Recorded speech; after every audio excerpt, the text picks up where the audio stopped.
Yeah, good morning, good afternoon, and good evening from whichever part of the world you come across my video.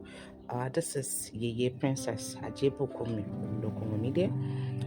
I greet every one of us. I say in Yoruba language, Aku Ojumo Ire, because it is morning in Nigeria here.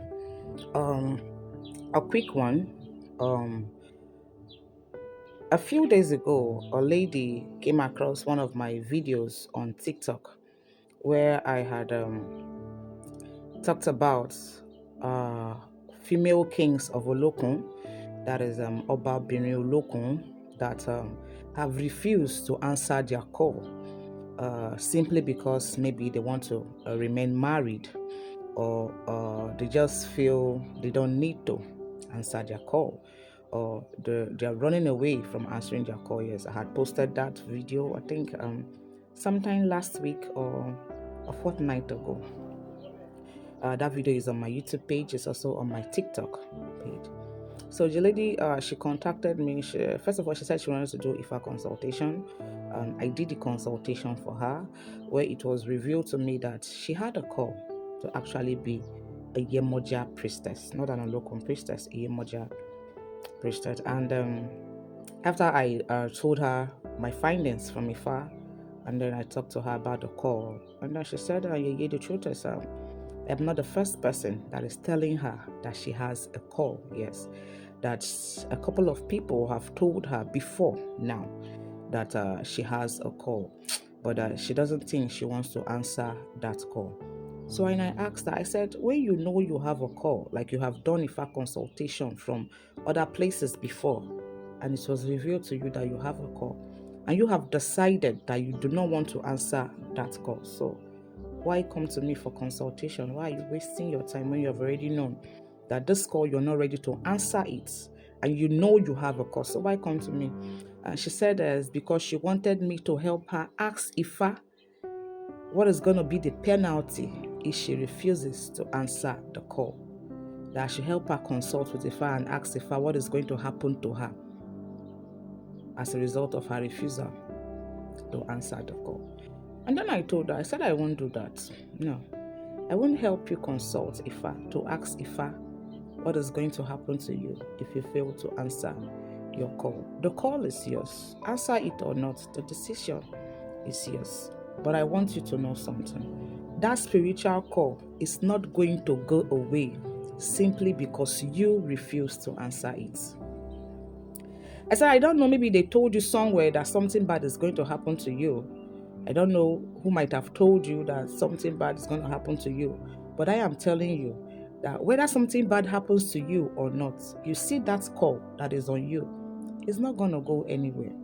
It's just that your failure to answer that call is going to move that call from you to your next generation. Yes, that you refusing to answer that call is not going to send the call away. That spiritual call is going to remain in that lineage until someone that is spiritually strong like you comes into that lineage. The call is going to fall on that person. It might not be your child that you gave birth to. It might be a child of maybe your sister or your brother, but that call is in that lineage. So that call will keep remaining in that lineage until when someone from that lineage that is strong and spiritually active and alert comes to earth, the call is going to fall on top of that person. So you refusing to answer that call, I don't know if maybe something bad is going to happen to you, because I use myself for example, right? Like I said on one of my videos on TikTok and on YouTube, I said that my father was an Olokun priest, right? My father was an Olokun and Ogun priest. Now, the Ogun, my father met in his family. Like my father was born to a family of Ogun worshippers in the Edo tradition, right? But my father had the calling of Olokun on him. My father was supposed to be an Olokun priest. And then when he found out that he was supposed to be an Olokun priest, quite all right, he accepted the call, right? He did the normal initiation, right? He became an Olokun priest, but he wasn't open or public about it. My father was an Olokun priest when he was alive, but he wasn't known publicly as an Olokun priest. He was, I don't know, maybe, should I say he was, I don't even know what to say, right? Because I am not my father. So he didn't serve Olokun the way Olokun wanted him to serve him. Quite all right, he answered his call. He did the initiation right. He was making appeasement to Olokun, but he was secretive about it. It was only his family that knew that, oh, this our brother is an Olokun initiate. This our brother is an Olokun priest. He didn't serve Olokun the way Olokun desired for him to serve him. Did something bad happen to my father for not serving Olokun the way he was supposed to serve Olokun? I don't know. I can't say. Because my father, when he was alive, he was okay. He was well-to-do. He was financially okay. My father died at the age of 85. So I would say he lived a pretty long life for someone to die at the age of 85, right?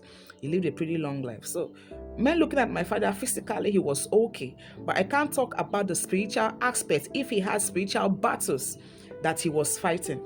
Did my father lose some of his children? Yes. My dad lost 4 of his children in his lifetime, right? My dad lost 4 of his children in his lifetime.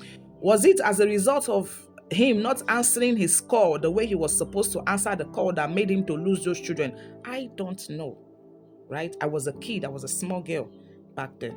Now, the call that my father had upon him, I won't say, is it that call? Someone asked me, is it my father? Am I answering my father's call? And I said, no. My father answered his call. I am answering my call. But the connection between my call and my father's call is this.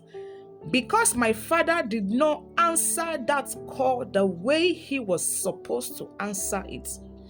Probably, maybe he was ashamed, or I don't know, or he didn't want people to publicly know that he is an Olokun priest, that made him to answer the call just amongst his family members, that the general public did not know that he was an Olokun priest, down till when he passed on. Could have warranted that call to still linger in my father's lineage down to when I was born.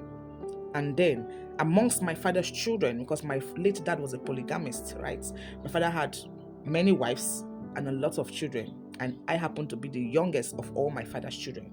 My father had kids. I think we're about 20-something of us. Yeah, my father's children. My father had a lot of, my father was a polygamist, so he had children. And in all of my father's children, I am the youngest. I am the youngest of my father's children.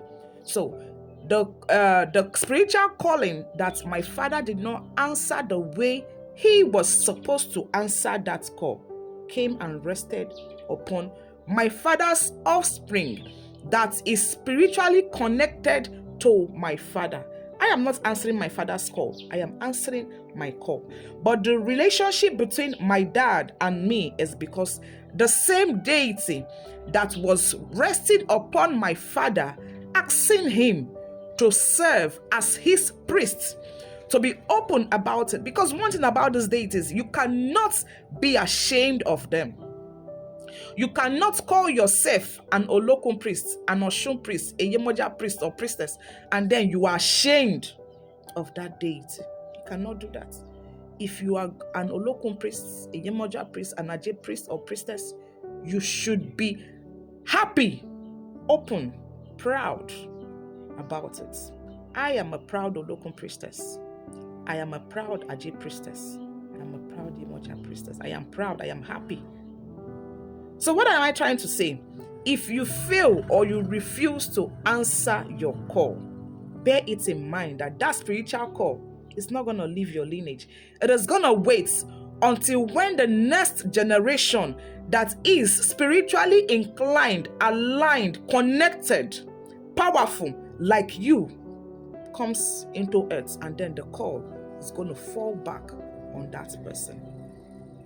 But meanwhile, you that have that call, that failed to answer that call, be prepared, because you have a price to pay.